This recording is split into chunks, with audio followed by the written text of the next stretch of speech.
Assalamualaikum warahmatullahi wabarakatuh. Bismillah walhamdulillah wassalatu wassalamu ala rasulillah amma ba'd. Pemirsa yang saya hormati dan saya cintai, salam takdim, salam hormat. Semoga saudara-saudari selalu dalam keadaan sehat walafiat. Amin Allahumma amin. Saudara-saudari sekalian, mari kita berbincang bersama. Mari kita berdialog. Mari kita terus berjuang menyebarkan kebenaran kepada sesama saudara kita. Kali ini masih tetap berbicara tentang Habib, kaitannya dengan peran pengurus besar Nahdlatul Ulama. Karena nyata-nyata pengurus besar Nahdlatul Ulama membela Pak Alawi,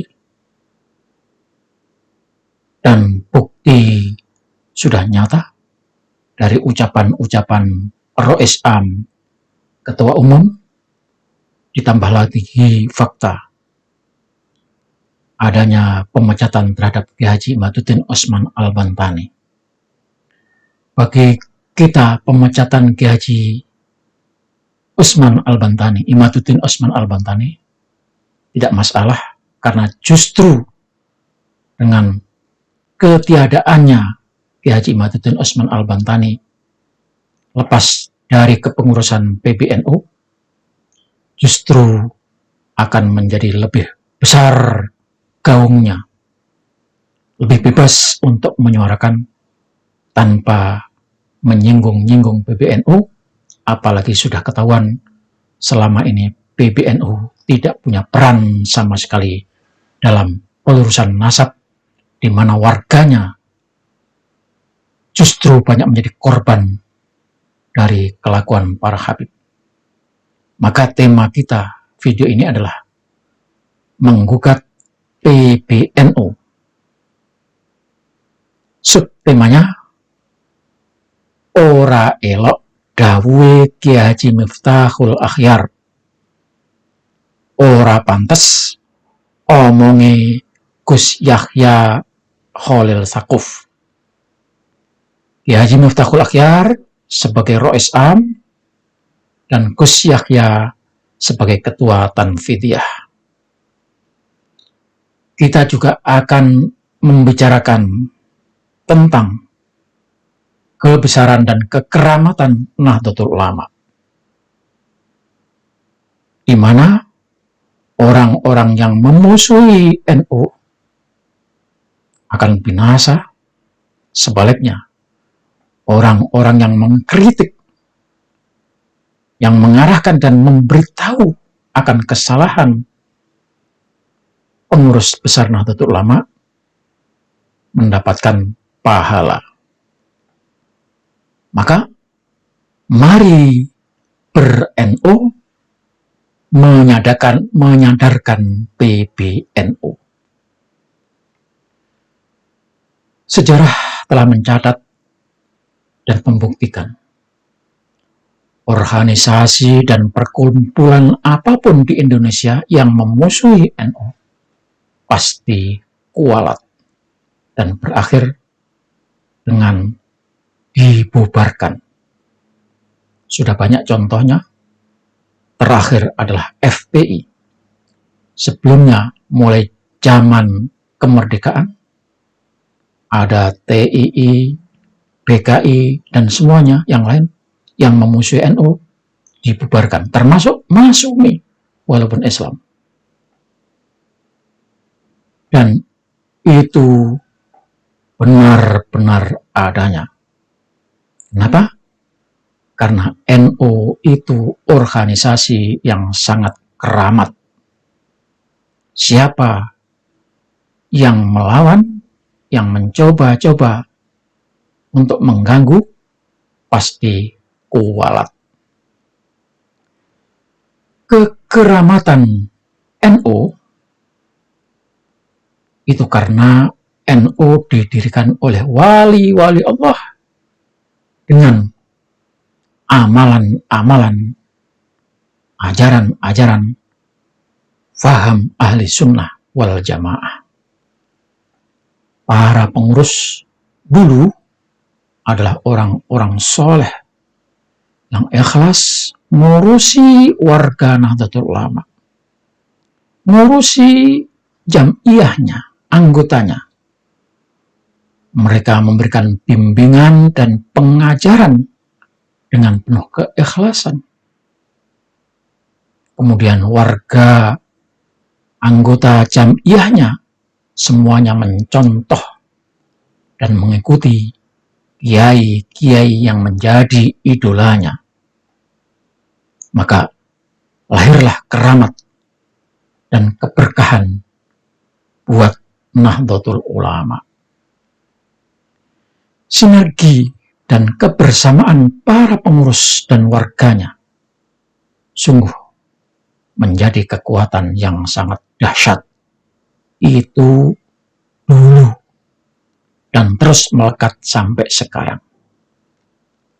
Dan ketika kini pengurus NU diangkat dari orang-orang yang haus dan kebelet jabatan, atau dari orang-orang yang menjadikan NU sebagai tempat mencari makan, tempat mencari jabatan, maka pengurusnya tidak lagi punya keramat seperti masa pengurus zaman dulu, zaman Mbah Hasyim Asy'ari, dan sebelum yang periode sekarang ini. Pengurusnya saat ini tidak punya karisma, tidak punya kewibawaan, tidak ada kesakralan, tidak punya kepercayaan, tidak punya daya pengaruh, kecuali menggunakan tangan besi. Jadi pengaruhnya itu semata-mata tangan besi, bukan pengaruh kesadaran spiritual, bukan kesadaran mencontoh, bukan kesadaran dan keikhlasan demi organisasi. Tetapi karena keterpaksaan. Keramat dan kebesaran NU yang ada sekarang tidak muncul dari tangan pengurusnya atau PBNU. Keramat dan kebesaran NU saat itu terjadi dan tetap ada dan akan terus melekat di NU karena memang kiai-kiai kampung yang penuh keikhlasan sampai sekarang. Itulah yang membuat keramat Nahdlatul Ulama. Kiai-kiai kampung yang tanpa pamrih berjuang demi meneruskan perjuangan Mbah Hasyim Asy'ari dan para pendiri tentunya. Merekalah yang memberikan kekeramatan terhadap NU saat ini. Kalau dulu pengurus-pengurus NU itu menghidupi NU, bukan hidup dari NU. Mereka membesarkan NU, bukan besar dari NU. Mereka dulu membiayai NU, bukan dapat biaya dari NU. Tetapi sekarang tidak. Kenapa? Karena ada motivasi dunia dan motivasi kepentingan pribadi. Walaupun secara fisik pengurus besar Nahdlatul Ulama kini aktif setiap waktu, setiap saat nongkrong di kantor NU, sesungguhnya itu cuma urusan administrasi atau hanya semata-mata menunjukkan bahwa beliau-beliau itu adalah pengurus. Mereka tidak mengurus anggota, tapi mengurus administrasi dan kepentingan-kepentingan yang ada di sana. Kalau kita ibaratkan, rumah besar yang ada sekarang ini cuma diisi oleh hantu. Coba lihat berikut ini. Apa yang dikatakan oleh seseorang, dan saya anggap ini adalah tokoh yang tahu setidak-tidaknya pernah menjadi pengurus.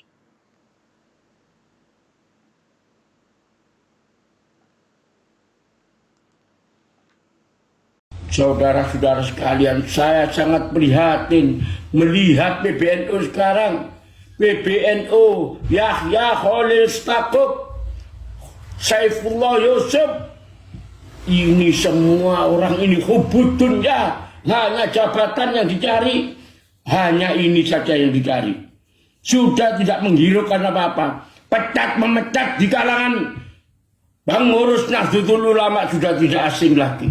Maka dari itu saya minta kepada PBNU Yahya Khalil Stakuf dan Ipul mundur dari PBNU. Sudah tidak pantas untuk memimpin PBNU. Sudah bukan jalurnya. Tidak bisa meneruskan, tidak bisa mewarisi tinggalan Hadratus Syekh Yaji Hasyim Asy'ari. Begitulah saudara, pernyataan dari orang tua kita yang punya pengalaman, yang pernah ikut mengurus atau menjadi pengurus di Nahdlatul Ulama. Sangat miris. Coba saudara-saudari sekalian terjemahkan, renungkan, kembangkan bagaimana makna pernyataan yang disampaikan oleh kiai tersebut. Kemudian saya juga mengajak kepada saudara, mari kita dengarkan pernyataan Rois Am yang membela Pak Alawi dengan omongannya yang tidak elok, tidak pantas kalau duduk sebagai Rois Am, di mana warganya telah menjadi korban para Habib, tetapi nyata sikap dari Rois Am ini sungguh menggelikan. Pantaskah seorang Rois Am segitu gigihnya membela nasab Pak Alawi, di mana para Habib itu nyata-nyata bukan keturunan Rasulullah. Kalau yang nantang-nantang suruh bawa kitab yang ada pada zaman itu, pertanyaannya, kamu itu orang pintar apa orang bodoh? Berarti ngelencermu kurang adoh, ya, ngelencermu, pelesirmu itu kurang jauh. Apa tidak tahu situasi pada abad ke-5 ke-6 itu, situasi ini kok minta-minta? Ya cukup. Apalagi kalau masalah nasab itu sebetulnya ya, yang sudah masyhur dan fakih-fakih kita itu cukup istifad syuhra wal istifadah. Kalau tokoh-tokoh masyarakat sudah masyhur di situ, mengakui sampai beliau-beliau itu wafat, ya, wafat, tidak ada yang ingkar, tidak ada yang menolak lah, tidak ada. Loh, kalau namanya menolak ya ada orang, tapi nolaknya itu benar apa bohong-bohongan? Nolaknya itu nolak yang batil, karena godop-godopan, karena benci-bencian, karena tidak berdasar ilmu, ya itu banyak. Memang yang suka begini ini biasanya Wahabi, Syiah. Muridnya Albani itu namanya Syukri Murad Syukri apa Syukri Murad, itu juga, dan itu yang banyak dipakai di Indonesia ini, ditiru-tiru itu.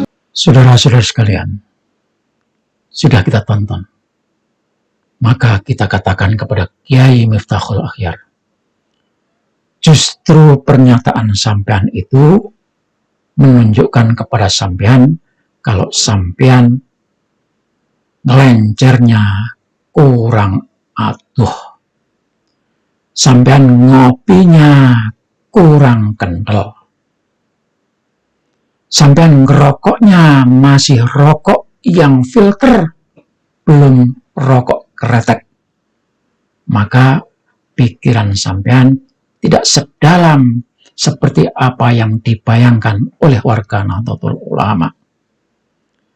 Dan omongan sampean itu, ngendikan sampean itu jelas-jelas sudah dipatahkan oleh mantan pengurus NU, yakni Kang Sas. Sampean tidak tahu sejarah, sampean tidak membaca kitab, sampean tidak tahu situasi. Bagaimana mungkin ketika seluruh dunia ahli nasab tahu kalau di Yaman tidak pernah terjadi apa-apa? Peperangan apa? Abad ketiga aman, nggak ada apa-apa. Abad keempat aman, nggak ada apa-apa. Abad kelima aman, nggak ada apa-apa. Peperangan yang di mana? Itu omongan sampean sudah di-kick, sudah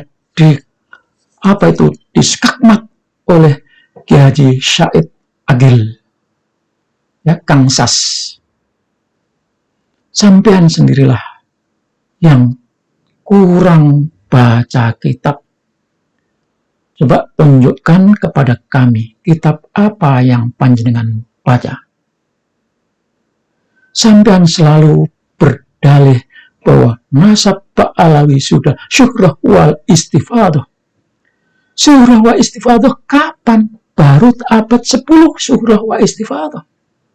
Abad 4 syuhrahnya di mana? Siapa yang kenal? Siapa yang menulis?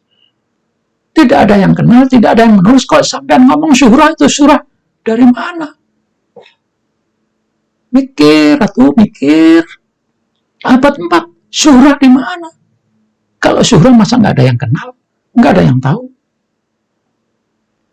Maka sungguh sangat disayangkan Rois Am ngendikane malah nuduh-nuduh,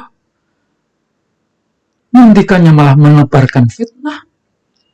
Tidak ada orang-orang yang berjuang meluruskan nasab itu bermaksud memecah belah umat. Justru sampean itulah yang berkuar-kuar mengadu domba. Orang menyampaikan kebenaran, sampean tuduh mengadu domba. Orang menyampaikan kebenaran, sampean tuduh memfitnah. Orang menyampaikan kebenaran, sampean tuduh kaum Khawarij. Orang menyampaikan kebenaran, sampean tuduh faham Wahabi. Astagfirullahaladzim. Maka pantas ketika warga Nahdlatul Ulama menggugat sampean, PBNU harus segera direformasi. Sampai kapan PBNU akan seperti ini? Kalaulah warga NU itu seperti warga-warga yang lain, sudah lama sampean itu dilengsarkan. Tetapi warga NU tahu, walaupun di sana ada keburukan, warga NU sudah terbiasa sabar. Karena kesabarannya itulah maka sering warga NU dikadali. Mestinya sampean itu yang mengajari, yang mengajarkan, yang mengajak agar warga NU itu cerdas. Tetapi sebaliknya, sampean justru membuat warga NU menjadi bodoh dan dungu. Mohon maaf, ini harus saya katakan. Karena demi NU, agar punya keramat seperti dulu, PBNU-nya punya karismatik, dipercaya seperti dulu, tidak seperti sekarang ini. Belum lagi masalah-masalah dengan PKB. Belum lagi masalah-masalah dengan susunan kepengurusan yang sampai DPI, sampai pecat karena tidak sepaham itu. Saudara-saudara sekalian, begitulah. Kita harus bersuara, tidak boleh diam, karena kita peduli, karena kita cinta kepada NU. Cintai NU, NU-nya, walaupun pengurusnya masa bodoh. Urus NU untuk kepentingan diri, bukan kepentingan umat. Wassalamualaikum warahmatullahi wabarakatuh.